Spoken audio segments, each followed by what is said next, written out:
thing got a Hemi in it? Okay, that was third. That was not first. I'm actually in 1970, so my phone is plugged into the wall in my kitchen.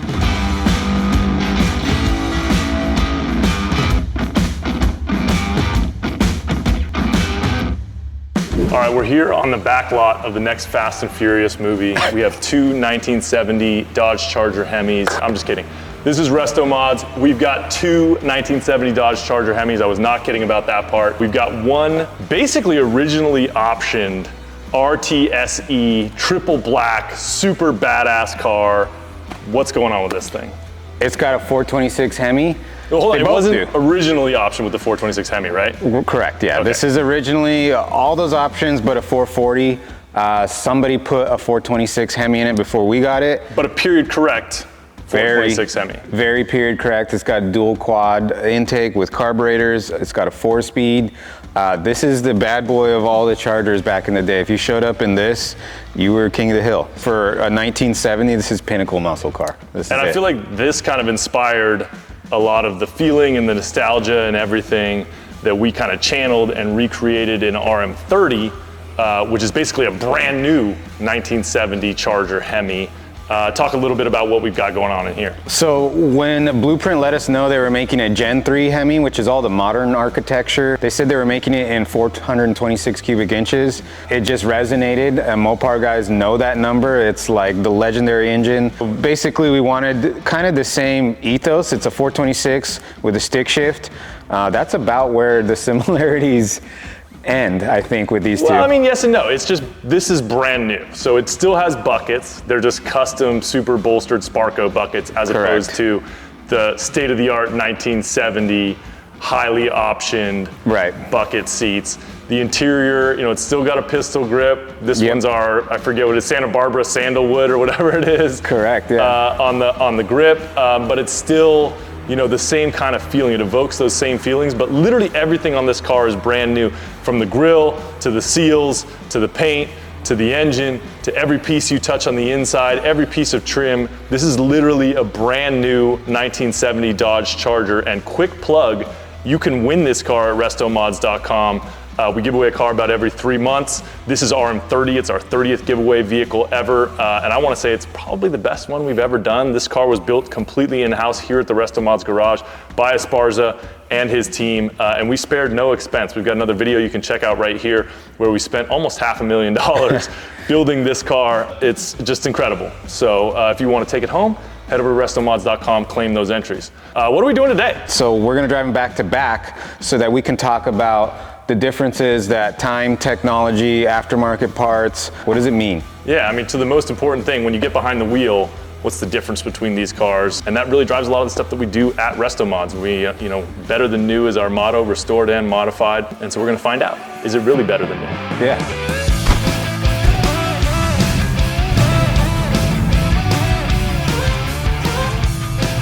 That thing got a Hemi in it? That thing got a Hemi in it? This thing is extraordinarily loosey-goosey. Sounds good though. Yeah, I mean, that's what matters, right? Hey, here's the clutch pedal. Oh, you got that? Yeah, I got it, it's right here. Here's the clutch. So full disclaimer, we've driven this car quite a bit, a couple 100 miles after the build. That car, I don't think we've ever had it out of the parking lot. So we'll see how this goes. This car had like mostly stock stuff in it before we tore it down and changed it. So I had like kind of a baseline of the difference there, but being able to do it like same day back to back is pretty cool. So this car it's hard to describe because it's very smooth, but it's also very connected. Like every input feels intentional in this car. Like you put it in first gear, it's notchy, you know you're in first gear. Okay, that was third, that was not first. The clutch pedal responds like exactly the way you want it to. That's third. The steering inputs are fantastic. We grabbed third, no problem. This thing is a ripper. Throttle response is great. This car will just break them loose at the top of the gear, so no problem there. Wheels and tires are a big difference on these two cars. That car has like old school Magnum 500 wheels with 15-inch BFGs, which is like a very old school looking tire with the white letters out and stuff. Not a performance tire per se, but it probably rides pretty nice. Same thing, all the suspension is stock. So that car is probably set up like with a very floaty boat-like feel. This one is much more intentional. It's what we've become used to. I think there was a kind of a philosophy of having a disconnect with the road back then. And I think now we're in an era where you want to feel connected with the road. You want to know what the car's doing. Gas gauge doesn't work, tach doesn't work, but I hope I have gas, I hope I have oil pressure, I hope the temp is up. The alternator gauge seems to work. Sounds good, looks good. On-ramps at normal speed are pretty much boring in this car. The Sparcos really hold you in. Here we go on a freeway on-ramp. A lot of body roll. Not bad though, actually. So you're able to see like that suspension just does its thing. I mean, it's like very, very planted car. Like I said, going normal speeds in this car is outright uneventful, I would say. I kind of knew what to expect with this car. It handles incredibly. Throttle blip, downshift, very crisp shifter engagement. A lot of creature comforts. I didn't connect to the Bluetooth, but this has Bluetooth stereo, wireless phone charger in here. These modern buckets are super supportive. There's just a lot of upgrades. Even though the car is very simple, it has a tilt column. The seats are a lot more adjustable. The braking feels incredible. It's like really big Wilwood disc brakes.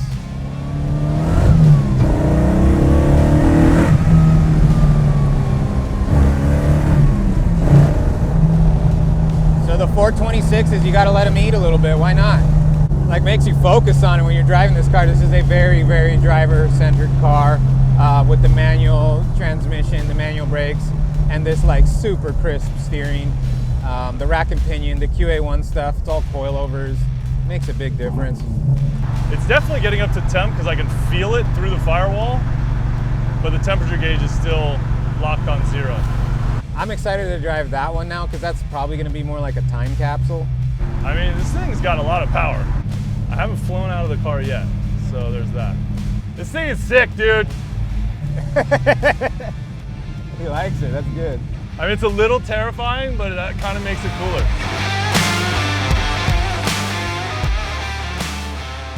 All right, well, right away, this car feels a lot different.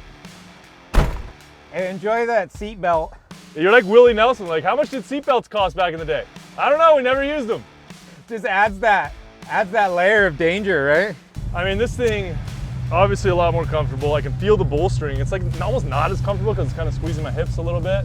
Clutch is a lot stiffer. Shifter feels a lot nicer with this actual wood. Gauges all work. The biggest thing I noticed, shifter feel is really bad. We have no tach. I don't think we have any gauges at all, to be honest with you. Nothing seems to be working except the alternator gauge. I'm like, is it overheating? I don't know. Okay, let's see if I can get used to this clutch. Oh yeah, there's that release point. This car is much faster in first gear at least. And the clutch is a lot stiffer. Just hasn't been broken in at all. It's only 393 miles on this whole build. Feel the power in this car. It's definitely, let's see if we can find third here. There she is. Oh yeah, this thing just wants to go, like really go, which is awesome. Okay, I gotta get used to where the gears are on this thing because there is no sense of feel for that in this car. Right away, the steering is like so vague and floaty. Any input like this in the other car would have been like all over the lanes. The suspension feels soft and nice, but definitely not responsive. So fifth, I'm bound down to about 2,000 RPM. It says I'm going about 60, and we're just cruising. This car is very, very comfortable. Throttle input's pretty good. It's a 426 Hemi, so it's got a lot of torque. It's definitely running rich. I can smell it. It's got dual quads on it. I noticed too when I was behind it in the other car, it puffed a little bit of black smoke, like it was running really rich. There's a little bit more input than usual to stay in the lane here. That's kind of what I've experienced with these Mopars. They don't have a super tight steering box. The alignment is like not that aggressive on this car, so it's designed for comfort. It's kind of an odd mix of having like a powerful car in a chassis that's like big and floaty and soft feeling. That's just how it was back in the day. Yeah, clutch is a lot stiffer. That thing's probably a 40-year-old clutch. This thing's about like a, 4-month-old clutch. Super fun car. These seats just really grab you. You feel like you're super planted. It's a super powerful car. You can feel it right away in any gear. Having working gauges, there's a lot to that. Just knowing what's going on with the engine and the car and everything. It's nice to know what's going on underneath the hood. Center console, pistol grip 5-speed, HEMI under the hood. What more do you want? It's a brand new 1970 Dodge Charger. Everything just feels like disconnected from the road compared to the other car. We built in a lot of like creature comforts are definitely upgraded with AC, the Bluetooth, the wireless phone charger, actual cup holders, better seats, tilt steering. There's a lot of creature comforts this car doesn't have that car has. But my biggest thing, like where I really noticed the difference, is just the way it drives. The inputs are so intentional on that car. It handles good, but it doesn't beat you up.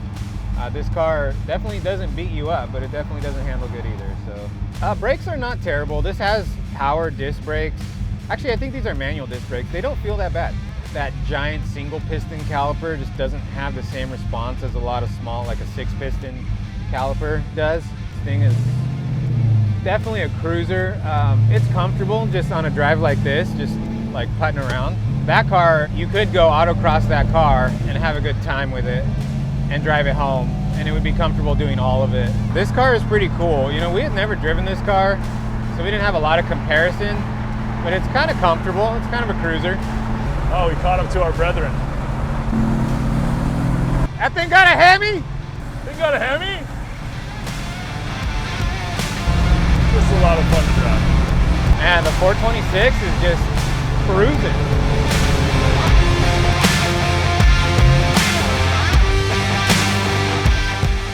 All right, adrenaline is flowing. Yeah, dude. We just ripped it in 270 Chargers, wildly different cars. I smell like glorious gasoline now after driving that thing. I mean, this one smells and sounds and does all the right things. I was talking about that a little bit while I was driving it. It's like, it does all the things you want it to do, like all your touch points, the sound, the driving feel and experience. Like, you're very much like driving that car. Like, it is brand new, but it's also a brand new 70 Charger. So like, it does all the Charger things. Like, you're still very much having this visceral experience of driving the car. Looking at them from here, this is as similar as they look. When you're inside driving them, they could be completely different cars. Everything feels different. The steering wheel is different. The gauges you're looking at are different.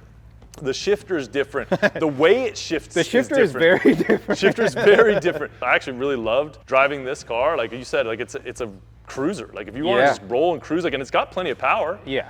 Like you get into like third, like getting on the freeway on this car. It's got the power. Yeah. That definitely has the power. It's strange feeling like power in a cruiser where everything else is like just designed to go slow, basically. Like, there's no seatbelts. There's no seatbelts. It is a bucket, but it doesn't hold you like a bucket. Like I get in this car and like I can feel it, like it's holding my hips. Yep. Like I'm not sliding around anywhere. The amount of like steering response in this car versus this car, getting on, it's just really tight. And it's almost like set up a little bit more, not like a race car, but like. This is a sports car, basically, a giant sports car. Exactly. This is a scalpel.